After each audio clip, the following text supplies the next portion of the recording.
Hope you all are doing well. Welcome to the class. So our topic for today is joints and types of joints. So let us first understand meaning of joints.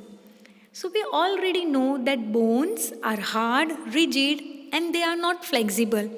Then how do we move? How we are able to move our skeleton at different points, right? So we are able to move our skeleton, move our different body parts because of the joints. So what are joints? Joints are the point at which two bones join together. As you can see here, two bones up and down. At here one common point they are joining and this point is called as joint. So student, there are different joints in our body located at different places. Let us learn about them in detail.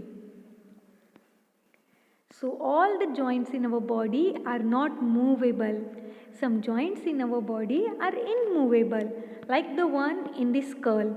Our skull is made up of 22 joints, but these joints you can see in the skull, they are not movable except the lower jaw. Thus, they are fixed at one place and they are called as immovable. While some joints, like you can see here, they are movable. That is, we can move them. So, there are different types of joints in our body. Let us see about them. There are 5 different types of joints in our body. They are ball and socket joint, gliding joint, hinge joint, pivot joint and saddle joint. These are 5 different types of joints in our body. Let us learn about them. First one is ball and socket joint. So the movement in ball and socket joint will be like this. You can see the joint will look like a ball which is fitted in a socket and it can move back and forth. It can move in all direction. This ball and socket joint are found in hip and shoulder.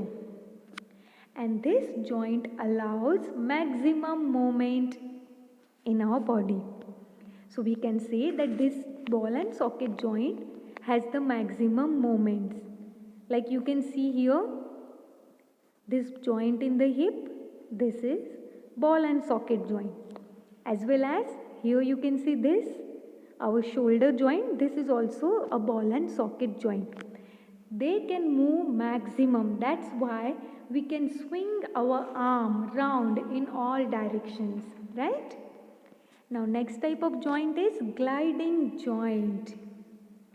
So gliding joint movement happens when the surfaces of two flat bones glide by sliding over each other.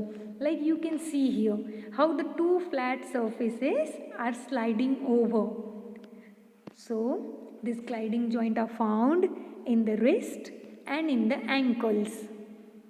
You can see here two flat bones are there and they glide over each other like this way. So the joint in our ankle and in our wrist is a gliding joint. Next type of joint is hinge joint. Now the movement of this hinge joint is similar to opening and closing of a hinge door like this. Like you can see here, movement in this bone. So you can observe that both movements are somewhat similar. So hinge joint, that is why it is named as hinge joint, because the movement is somewhat similar to the opening and closing of a hinged door. And this hinge joint are found in our body, in the knees and in the elbow. You can see similarity in movement of both of these parts. So these are hinge joints. Next type of joint is pivot joint. It is mainly found in the neck. The movement will be like this, side to side, back and forth. So we can move our neck like this because of the pivot joint. Next type of joint is saddle joint. The saddle joint are found only in the thumbs. And the movement will be like this. This saddle joint allow a back and forth and side to side movement of our thumb. They have a limited rotation. They cannot move in all directions like ball and socket joint. I hope student all types of joint are clear with everyone. Thank you so much student. Take care. Bye bye.